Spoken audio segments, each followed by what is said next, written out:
podcast Hospital da Luz, onde os nossos especialistas falam do que sabem. É provavelmente um daqueles momentos na vida em que toda a gente nos dá conselhos, nos diz o que vai ser bom e mau e sabe sempre mais do que nós. A gravidez é um misto de sentimentos, são uns meses de muitas dúvidas, de sensações boas e de enjoos, pernas inchadas, peso a mais. Tem mesmo de ser sempre assim? Olá, eu sou a Graça Rosendo, tenho comigo a Teresa O'Neill. Olá, Teresa. Olá, para não variar. Olá, para variar. Não, para não variar. Para não variar. Somos as apresentadoras deste podcast do Hospital da Luz, é por isso é que a Teresa diz para não variar. Ou melhor, nós somos muito conversadoras, adoramos uma boa troca de argumentos, sobretudo entre uma e outra, e temos uma vocação especial para fazer perguntas, aos nossos especialistas também. Por isso estamos aqui. Bem-vindos ao Bebé Caminho.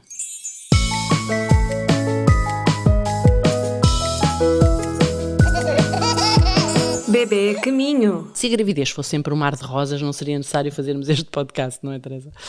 Bom, por implicar uma mudança profunda no corpo da mulher, a gravidez pode dar origem a uma série de complicações, quase todas banais, a maior parte no contexto da gravidez, mas que muitas mulheres nunca sentiram antes. Enjoos, pernas inchadas, excesso de peso podem coincidir com a gravidez e ser motivo de desconforto e mal-estar. Outras vezes, mais raras, felizmente, as complicações na gravidez podem ser mais graves e obrigar a medidas clínicas mais complexas. Para perceber o que pode acontecer durante a gravidez, além daquela coisa normal que é o bebê estar a crescer dentro de nós durante uns meses, convidámos a médica especialista do Serviço de Obstetrícia e Ginecologia do Hospital da Luz Lisboa, Susana Sarzedas. Bem-vinda ao nosso podcast, Susana. Obrigada por ter aceitado o nosso convite. Obrigada eu. Bom, Susana, o seu dia profissional é passado com grávidas, naturalmente, com futuras mães e pais que, imagino, devem fazer sempre imensas perguntas. Qual é que é a dúvida mais comum a que têm de responder? Bem, eu não me parece que haja assim uma dúvida mais comum, mas de facto uma das coisas que inquieta mais as grávidas, principalmente as mamães de primeira viagem, são o desconforto pélvico, o desconforto de sentir pela primeira vez o útero a crescer. Diria que talvez fosse assim uma coisa que é mais transversal. E não lhe perguntam se vai correr tudo bem, quer dizer, ou o que é que pode não correr assim tão bem durante a gravidez. A malta hoje tem excesso de informação e está sempre a ver coisas. Também sempre... perguntam, mas não é certamente a pergunta mais comum que eu ouço no meu dia-a-dia. Ainda bem, bom. Hoje estamos aqui para falar de complicações na gravidez. Quais são as complicações mais comuns e se pudesse explicar-nos se há diferença nas complicações que podem surgir dentre as mais comuns na primeira, na segunda e na terceira fase, enfim, trimestres da gravidez. Quais são as mais comuns? Uma das complicações mais comuns na gravidez é precisamente a perda de sangue logo no início, no primeiro trimestre. É um dos motivos mais comuns de procura do serviço de urgência da obstetrícia. Sim, que deve assustar as grávidas. Que deve assustar, assusta bastante. Achando que estão a ter uma perda gestacional. Uma perda espontânea. gestacional, exatamente.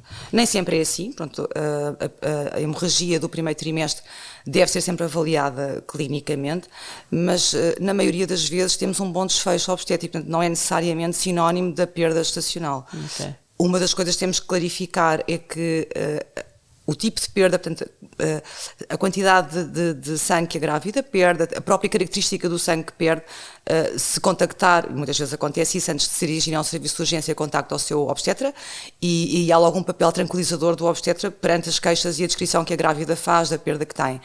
De qualquer forma, é sempre prudente ser observada e para garantirmos e confirmarmos que está tudo bem com o bebê e que não estará em risco a evolução normal da gravidez. Há complicações típicas do primeiro trimestre, do segundo trimestre e do terceiro trimestre, ou o que pode acontecer e surgindo e acontecendo? Não, é bastante diferente. A hemorragia também surge. Eu falei na hemorragia do primeiro trimestre, é de facto um dos motivos, como já referi, de procura do serviço de urgência, mas, por exemplo, os enjoos e as náuseas, o mal-estar, é também tipicamente mais comum no primeiro trimestre.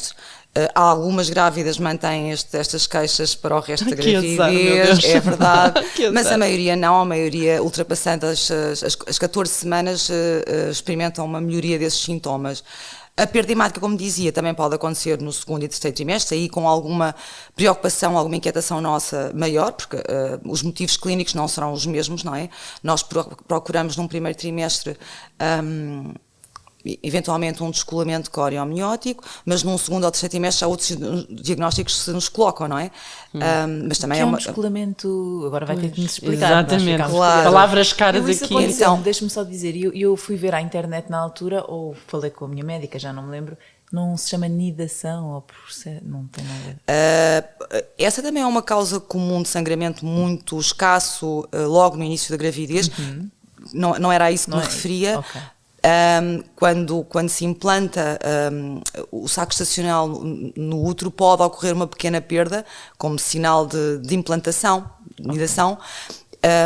Mas não era isso que me referia. Um bocadinho mais à frente na gravidez, mas também ainda no primeiro trimestre, no saco que reveste o útero, portanto que se implanta dentro do útero, pode haver uma zona que está dissecada e, portanto, está descolada. O termo que nós usamos clínico é mesmo este, descolamento coreo-amniótico, e é isto que significa. Muitas das vezes é uma dimensão pequena e, portanto, restitui-se, portanto, aquele sangue acumulado entre a interface uterina e das membranas é absorvido e, portanto, também não coloca em risco a progressão da gravidez, mas pode acontecer que o faça, não é? É nessas De acordo- alturas que Repouso. mandam as grávidas ficarem em repouso. Exatamente. Exato. Muito bem. E do terceiro trimestre há também algumas complicações específicas? A nossa complicação de sempre, e que os obstetras até hoje ainda não conseguiram resolver, é o parto pré-termo, não é? Esse ainda está por... Até porque a etologia é multifatorial, portanto não conseguimos chegar a todas as frentes. Muitas vezes somos nós, obstetras, que temos que causar de forma iatrogénica um parto pré-termo, por complicações fetais ou maternas que implicam a resolução da situação, colocando a gravidez terminada, não é? Portanto, fazendo o parto. Mas existem variadas causas de parto pré-termo no mundo inteiro e que não estão ainda resolvidas, e é o nosso... É uma complicação importante ainda nos dias de hoje. Falou dessas coisas dos enjoos, etc., das azias, também há mulheres que têm azia, etc. É um problema quando isso se prolonga por mais tempo do que o primeiro trimestre? São normais? É mesmo... as mulheres têm todas que passar por isso com uma gravidez? Não, há mulheres que não experienciam ter náuseas, azia. Isso tem alguma origem específica, alguma coisa que se possa fazer para prevenir antes de engravidar? Tem a ver sobretudo com alguma predisposição e também com os níveis hormonais atingidos e a sensibilidade que a grávida tem a esses mesmos níveis hormonais. Não é transversal a todas as grávidas. Há grávidas que não têm náuseas, nem vómitos, nem azia. A azia, por exemplo, também poderá ter aqui uma predisposição se houver já de si própria um diagnóstico de refluxo gastroesofágico, pois é evidente que essa grávida irá experimentar durante toda a sua gravidez refluxo e, portanto, consequentemente terá azia, mas que se trata, temos que desmistificar aqui um bocadinho, dá um enorme mal-estar, é verdade, mas tratamos e resolvemos a situação. E não constitui um problema nem para a mãe nem para o feto. De todo. O problema às vezes é combater a resistência da grávida à terapêutica, porque as grávidas queixam-se e imediatamente no segundo a seguir dizem, mas eu aguento. Pois, para não tomar medicamentos. Para não fazer medicação, achar que vai afetar o bebê. Eu aguento. Queixam-se, mas a frase seguinte é essa. Mas é assim, não passa pela cabeça, quer dizer, passa, que um obstetra prescreva medicamentos que façam mal. Tem que haver uma relação de confiança e isso estabelece ao longo da gravidez. Muitas vezes já são pacientes que nós seguimos anteriormente à gravidez, isso também é um ponto a nosso favor, não é? Na relação de confiança que estabelecemos. Pronto, meninas, não é preciso sofrer mais do que o básico, não é? E muitas vezes explicar que a azia tem uma consequência até para a saúde materna, porque o esófago não está preparado para receber essa acidez toda que o estômago tem, e portanto o refluxo gastroesofágico com a passagem de alimentos já digeridos e com uma acidez intensa, não é saudável para a mamã, portanto para a grávida temos que tratar e ajudá-la a minimizar este desconforto imenso que e uma grávida saudável significa uma gravidez saudável e um bebê saudável. Tal e qual. O que é que enfim, há também manifestações, algumas coisas mais graves. Já falámos aqui do sangramento vaginal, há corrimento vaginal, há dor a urinar. Há também, estas também são complicações normais, surgem habitualmente durante a gravidez. O que é que lhes dá origem? Podem-se tratar? Enfim, isto são... As complicações nunca São muitas são... perguntas, não é? Muitas perguntas, mas As complicações nunca são normais, mas é por isso que uma gravidez deve ser vigiada, para detectarmos atempadamente alterações que são facilmente tratáveis e resolvidas. O corrimento vaginal. Durante a gravidez, pelas alterações hormonais que a grávida tem, é normal que verifique que tem uma maior secreção vaginal. E nem sempre isso significa uma infecção ou a necessidade de tratar. Em relação à infecção urinária, sim, é mais comum na gravidez, muito mais comum. É por isso que as grávidas em todos os trimestres, nos 3 trimestres, são sujeitas a análises, nomeadamente para detectar infecções urinárias que sejam assintomáticas. Esse é um problema. Nós temos muitas vezes infecções urinárias na gravidez sem sintomatologia da grávida. Não nos coloca uma suspeita. E, portanto, é a análise que primeiro nos diz que alguma coisa errado se passa e temos que medicar. Essas coisas todas vão acontecendo, porquê? Porque há uma espécie de uma baixa de imunidade da grávida. Existe uma baixa de imunidade. Basta pensarmos que a gravidez, durante 9 meses, tem pelo menos 50% uma carga genética diferente, não é? Também tem que tolerar uma parte estranha ao seu próprio corpo. E, portanto, o seu sistema imunitário vai ficar em modo zen, permita-me esta expressão, para que percebam todos, e tolerar o desenvolvimento do seu bebê, que é um pouco estranho a ela própria. E, portanto, as defesas vão estar um pouco diminuídas, sim. Sim, mas com estas coisas todas, vamos a correr para o médico? Vamos a correr para a nossa obstetra? Quando aparece alguma coisa destas? A maior parte das grávidas, eu diria, tem o contacto do seu obstétrico com toda a tranquilidade, contacta, pergunta, tira a dúvida. Okay. E as consultas servem também para isso mesmo. Okay. Para esse... Há uma questão que a mim também me levanta algumas dúvidas, que é o tema das contrações antes do tempo. Eu felizmente fui mãe, tive 2 gravidezes, enfim, correram lindamente, felizmente. Nunca passei por isso. Não sei o que é, e portanto a minha primeira pergunta era até perceber como é que se percebe que estamos a ter uma contração durante a gravidez, que não é a contração do momento certo, porque há uma altura em que, pronto, estamos no fim da gravidez, já sabemos que vai acontecer alguma coisa, não é? Mas como é que podemos perceber que de repente, fora do tempo delas, estamos a ter uma contração? Então, nós temos que explicar... E porque é que elas acontecem, não é? Nós temos que explicar às nossas grávidas o seguinte: nós temos um órgão muscular que é o útero, que vai permitir o crescimento do bebê durante 9 meses. E é muito habitual, como eu disse no início, é muito habitual a queixa de a minha barriga dói-me. Isto é normal, eu sinto a minha barriga dura. E interpretando logo, de imediato, logo no início, que sejam as contrações faladas para o nascimento do bebê. Ora, não são. São bastante diferentes. O útero, sendo um órgão muscular, até com o próprio movimento do bebê, com o próprio crescimento do útero, sendo uma fibra muscular, vai haver alturas em que a grávida sente a barriga mais enrijecida. Isso não é uma contração. É um crescimento da fibra muscular e existe uma maior consistência em alguns momentos da gravidez dessa fibra muscular. É normal. Temos que tranquilizar a grávida nesse sentido. As contrações que devem preocupar a grávida e trazê-la ao seu médico, a um serviço de urgência da obstetrícia, são... as que vêm acompanhadas de dor, ou não? As que vêm acompanhadas de dor importante, que podem não ser, até pode ser ter uma dor no próprio útero, portanto no próprio abdômen, mas muitas vezes até são referidas à zona posterior, à zona lombar, e são ritmadas, são regulares. Essas contrações impõem-nos aqui algum cuidado e algum risco, efetivamente, de estar a aproximar o momento do nascimento do bebê.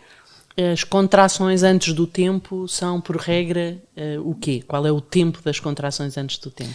São também no 3º trimestre. Por isso eu fiz a referência de quando a barriga está um bocadinho mais dura. Não é necessariamente. Não são as contrações, nem sequer as contrações ditas de Braxton-Hicks, que preparam o colo para o momento do parto e que ocorrem de forma aceitável a partir das 34 semanas de uma forma muito natural. Mas o que acontece antes disto não são essas contrações, são estiramentos da fibra muscular uterina, que acontece de forma muito fisiológica e normal. Do corpo a preparar-se. Do corpo a preparar-se. Ok. Se surgem muito antes, o que é o que é suposto fazer-se? O que é grávida é o repouso, provavelmente.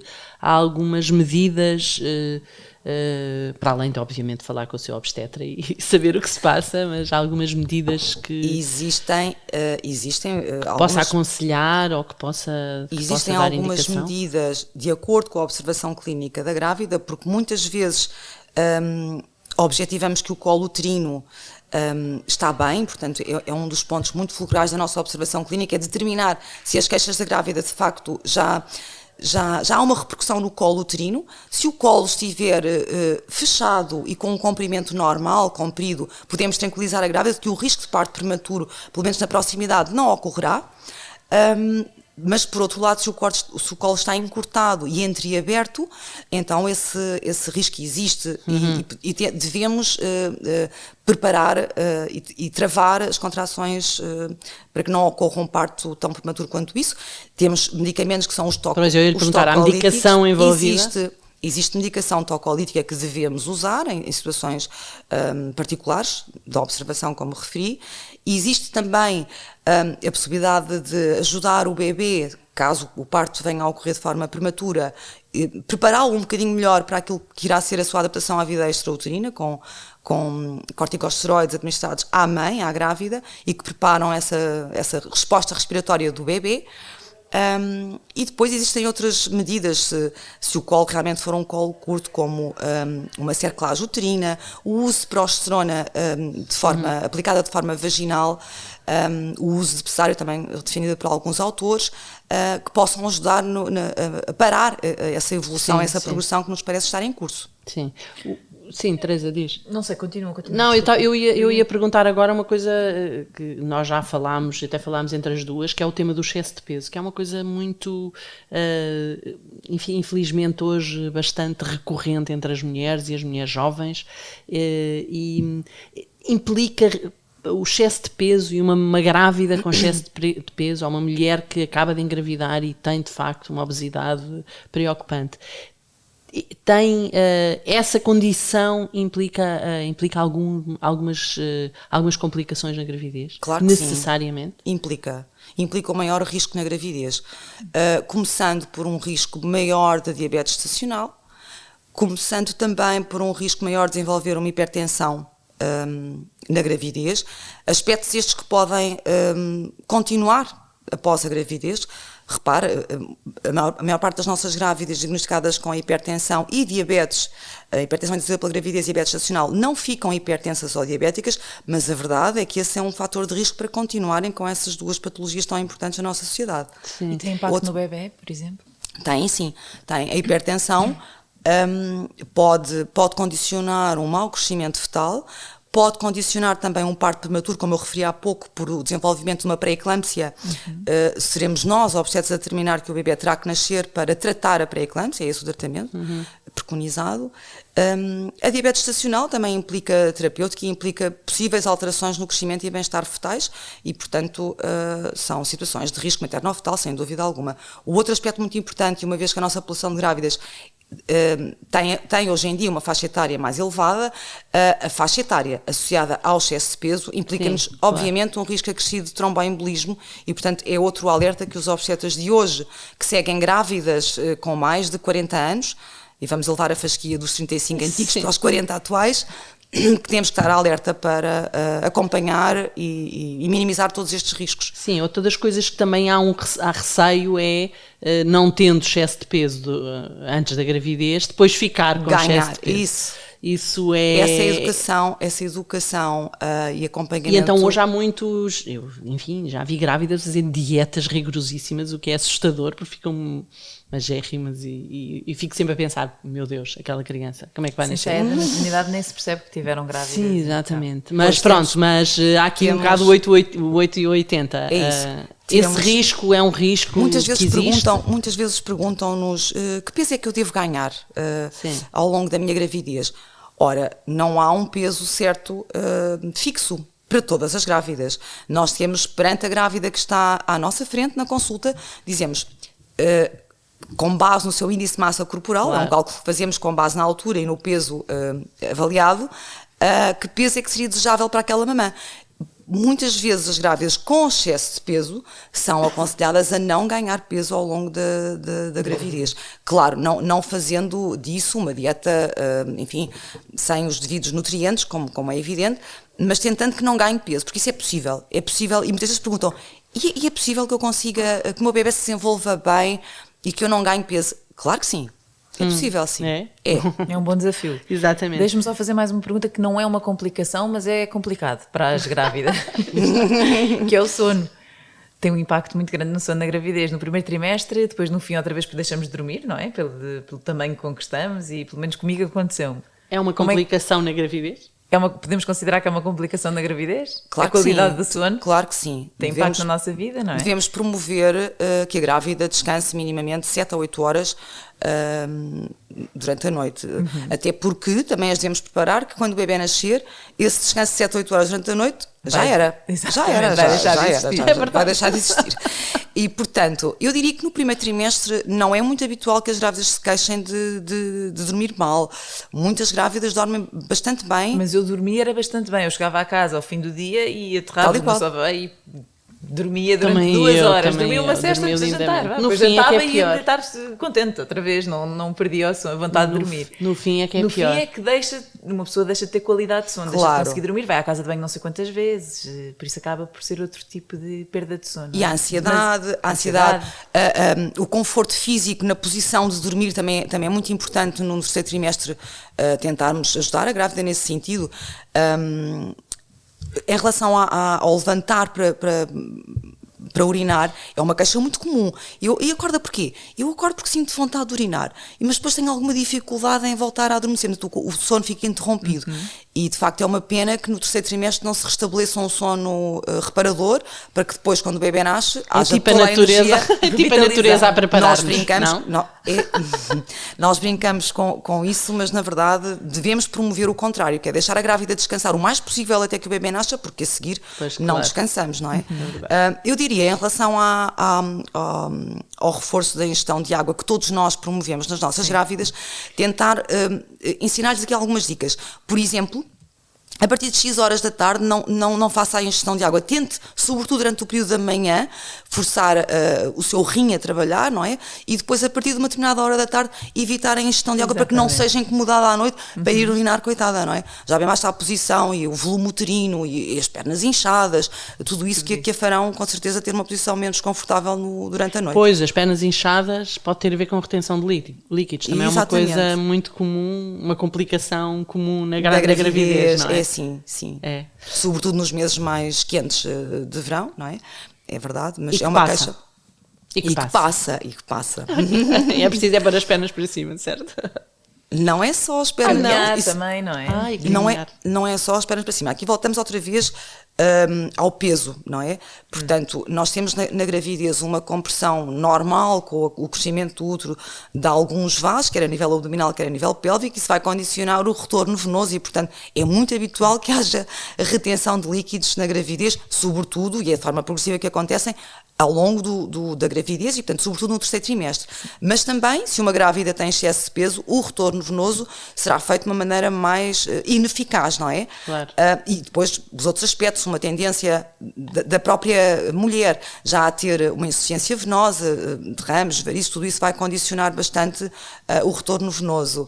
Depois temos que explicar que muitas vezes estas alterações também têm a ver com as alterações hormonais próprias da gravidez. A progesterona é um relaxante muscular e que também afeta a camada de músculo liso dos vasos e que também vai, ela própria, condicionar o retorno venoso. Portanto, torná-los há vários mais preguiçosos. Mais preguiçosos, os vasos, eles próprios. Portanto, eu diria que, sim, há alguns aspectos a ter em conta, que são fazer a drenagem manual, linfática, com profissionais. Ela própria, grávida ou o marido, muitas vezes instalam-se que podemos usar medicação venotrópica que ajuda um bocadinho, não é milagroso, evidentemente que não, mas ajuda um bocadinho a minimizar o desconforto do peso dos membros inferiores.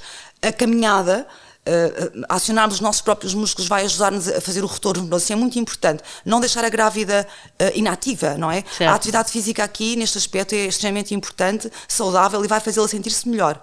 Não, promover que a grávida não fique muito tempo em ortostatismo, portanto, parada em pé, isso não é bom para essa parte, mas andar, caminhar vai ajudar certamente. E as estrias na pele, também é outra das coisas As que estrias na pele é mesmo uma alteração que as grávidas vão herdar, é uma questão genética que vão herdar. O estiramento da fibra de colagênio pode ou não deixar marca, e é essa a questão que temos. Muitas vezes temos mulheres que têm estria que nunca tiveram grávidas e têm estria no crescimento da mama ou no crescimento, na sua adolescência, no crescimento de outras regiões do corpo, e portanto a estria é uma alteração genética. que não é obrigatória, quer dizer, que não é necessariamente uma coisa da gravidez, quer dizer, pode haver mulheres sem estrias, ou não? Sim, com sim, gravidez. Temos Grávidas e sem estrias. Temos muitas mulheres que não desenvolvem uma única estria. É impressionante. Por isso, claro que devem usar bons produtos dermatológicos para minimizar o efeito da estria, Não, isto, o para dizer, número isto para dizer que não é uma... Enfim, uma obrigatoriedade. Não é Exatamente. transversal a todas as grávidas, não. Temos grávidas sem estrias. Eu, antes de... Enfim, ficávamos aqui a fazer-lhe mais umas quantas perguntas, mas eu fiquei com uma dúvida só em relação àquelas complicações mais graves, falou da hipertensão e do que isso poderia ter, enfim, de efeitos sobre o bebê. A diabetes, enfim, não falando do feto do bebê, a diabetes estacional, e é uma das dúvidas que eu tenho em relação a esta questão. A diabetes estacional é, como diz a palavra, uma diabetes que surge durante a gravidez, mas a minha dúvida depois é uma diabetes que, ou a mulher que tem diabetes estacional já tinha uma espécie de uma predisposição, uma pré-condição para ter diabetes e, portanto, ela mesmo não surge logo a seguir, pode aparecer mais tarde, a mulher mantém-se diabética, o que é que... Ou é no fundo uma coisa da conjuntura específica da gravidez? Na maioria das mulheres é só durante a gravidez, mas temos um papel muito importante em termos de prevenção e de promoção da saúde das nossas grávidas, ou ex-grávidas neste caso, que é ensinar-lhes e dizer-lhes que o facto de ter tido uma diabetes gestacional nesta gravidez vai colocá-la assim em risco para o resto da vida de desenvolver uma diabetes. Portanto, promover os bons hábitos de vida, uma alimentação saudável, a prática de exercício físico e não ter excesso de peso será muito útil para esta mulher. Nós sabemos que esse risco existe. Mais tarde na vida dessa mulher, ela poderá vir a desenvolver uma diabetes. Claro que também temos mulheres que vêm a ser diagnosticadas mais tarde com uma diabetes que e não que não tiveram durante. diabetes estacional na gravidez. Okay. Mas eu diria que é o dobro, essa incidência é claramente o dobro. As mulheres que tiveram diabetes estacional na vida adulta têm o dobro de risco de incidência de diabetes na vida mais tarde. E, enfim, só mesmo para... Não sei se tens mais alguma dúvida, eu lembrei-me das estrias. Deixo para ti, não? Deixas para mim. Não, um bocadinho para terminar e ao mesmo tempo até para abrir portas para depois outra conversa, porque senão ficávamos aqui o dia todo consigo. Mas estas complicações menos graves, mais normais, mais frequentes e mais graves que ocorrem durante a gravidez, afetam de alguma maneira o desenvolvimento do feto, o desenvolvimento enfim, a progressão e o desenvolvimento saudável do bebê? Podem afetar a hipertensão, como já referi. Sim, falou da hipertensão. Falei da hipertensão. Mas já falámos aqui de muitas outras coisas também. Não, as alterações que falámos, as náuseas... Ficou surpreendida, não faz muito sentido a minha pergunta, se calhar. Faz algum sentido para as grávidas também ficarem um bocadinho tranquilas, tranquilas, não estarem preocupadas com os sintomas que têm, que o seu bebê seja afetado com os sintomas que têm. Faz sentido, mas não de todo, porque serão acompanhadas e tratadas e o bebê não sofrerá coisa alguma com estas alterações fisiológicas que as grávidas têm de forma muito aquela comum. coisa de ter azia, tomar qualquer coisa para a azia, isso não vai Acreditar fazer no mal seu nenhum. obstetra, tomar a medicação que o obstetra recomenda. Muito bem, certo. Bom, eu fiz esta pergunta também um bocadinho para abrir portas para nós depois termos outra conversa noutro episódio deste podcast, para perceber o que é que, enfim, o que é que vai acontecendo ao bebê durante a gravidez dentro da barriga da mãe, não é? Mas, pois, precisamente, podíamos ficar aqui o resto do dia a fazer-lhe perguntas. Vamos deixar estas pontas soltas para um outro episódio do Bebê a Caminho e por isso... só para fechar, queríamos garantir, contamos consigo para o próximo episódio do podcast. Muito obrigada. Teresa, pareceu-te bem? Achas que Pareceu-me faltou? lindamente, não acrescentava nada. Não trocámos aqui muitos argumentos desta Pois vez. não, desta vez estive mais caladinha, estive a ouvir e a Estiveste a aprender, não é? Bom, resta-nos uma então estreia dizer... exato. Resta-nos dizer então que é no podcast Hospital da Luz, pode ouvir os nossos especialistas e que aqui falamos tudo um pouco, desde que o tema seja saúde. E claro que estamos em todas as plataformas. Siga-nos, subscreva os nossos programas, voltaremos com mais episódios do Bebé a Caminho. Até breve. Adeus.